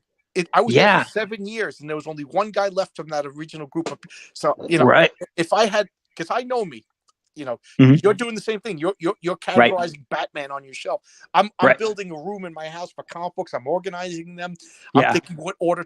If I had joined them, there's no way I'd be here talking to you. So there you go. I got a little more serious than we needed to get. But but no, that was the 90s. That happened all the time, stuff.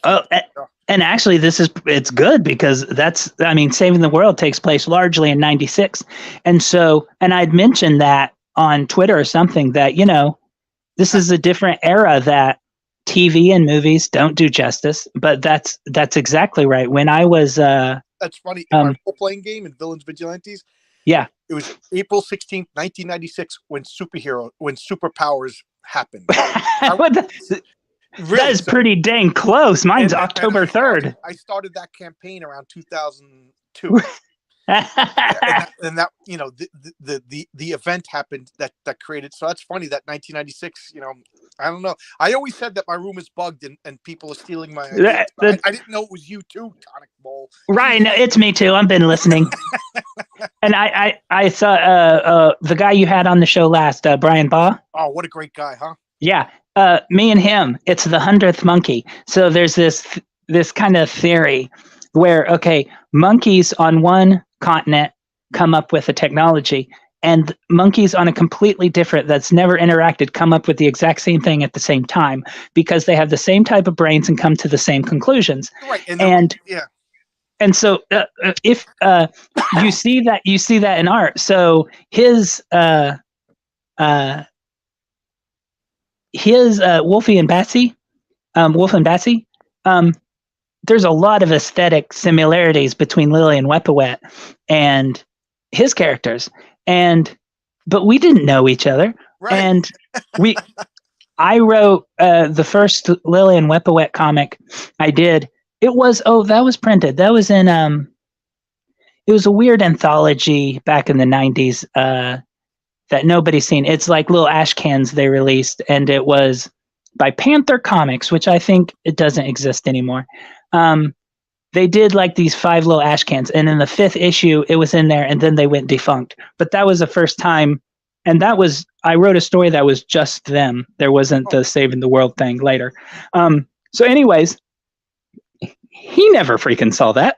I never saw his comic that was in 2008 when he first, I think, published the first Wolf and Patsy. We never knew who the hell each other were, but the similar age. You probably watched the same movies. You read the same comics. Exactly. We come up with the same, like, what about a sexy girl and a wolf-like thing? And so we're so I see that a lot, and I see some people go, I think so-and-so ripped me off. It's like, probably not. It's almost likely you watched the comic book coincidence of all time. A group of freaks led by a genius in a wheelchair. The X-Men and the Doom Patrol. What did they come out within 3 months of each other? Right. You know what I mean? There you go. The 100th monkey strikes again. That's right. And so, yeah, there's that.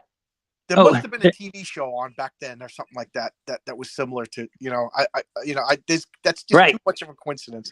Hey, I tell you what, I bet that Brian, the Brian guy, he probably also watched the live action Beauty and the Beast show they had on during the 90s with the lady from RoboCop. Terminator. Linda Hamilton. When I was a kid, I was like, that's fascinating. Anyways, come find out. Maybe I was just a pervert. So later I go, yeah, the werewolves and ladies. And now his is a vampire and a werewolf. Mine's a weird mystical beast and just a normal lady. But it's still, I see his. I thought that was a made up thing until my wife corrected. No, that's an Egyptian god. I'm like, knock it off. Yeah. Stop That's right. She's like, no, she's kicking out of. Now she's getting all mad at me because she thinks, no, I know things too. Well, she'll be very number 10. She'll be very happy with. She'll love it. It's a deep dive into the cult of Wepawet and all this type stuff from Egypt. And so anyways, that's all I got. Well, we've been talking for 2 hours now, and I could talk all night long, and so always leave them wanting more. So that's right. We'll end here. So anything you want to close out with? This has been so much fun. I enjoyed it. Anything you want to say? Saving the World number 9 has wrapped and funded, but any comic I have, you can buy on my website at www.toniccomix.com. That's right. Yep. So you type That's in with an X, right?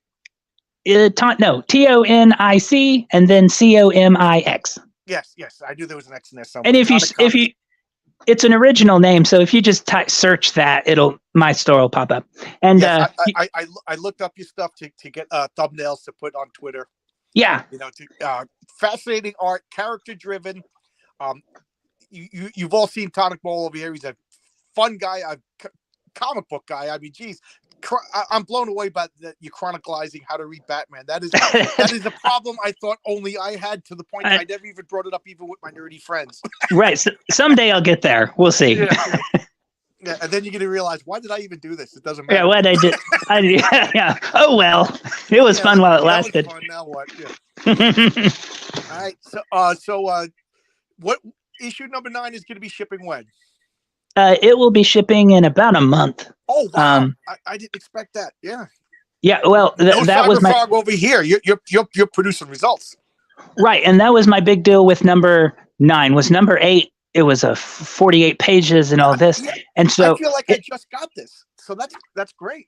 Oh yeah, and so now I'm like, I'm this year I want to hit 4 issues easily, and to do that, the digital will ship right when the payments go through, and it goes to the printer.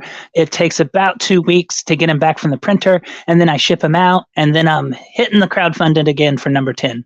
Okay. So I'm keeping up a hard pace. Okay, yeah, come back with number 10, and we'll talk again. You know. Yeah, and and so that'll be a little over a month. So I'll be back.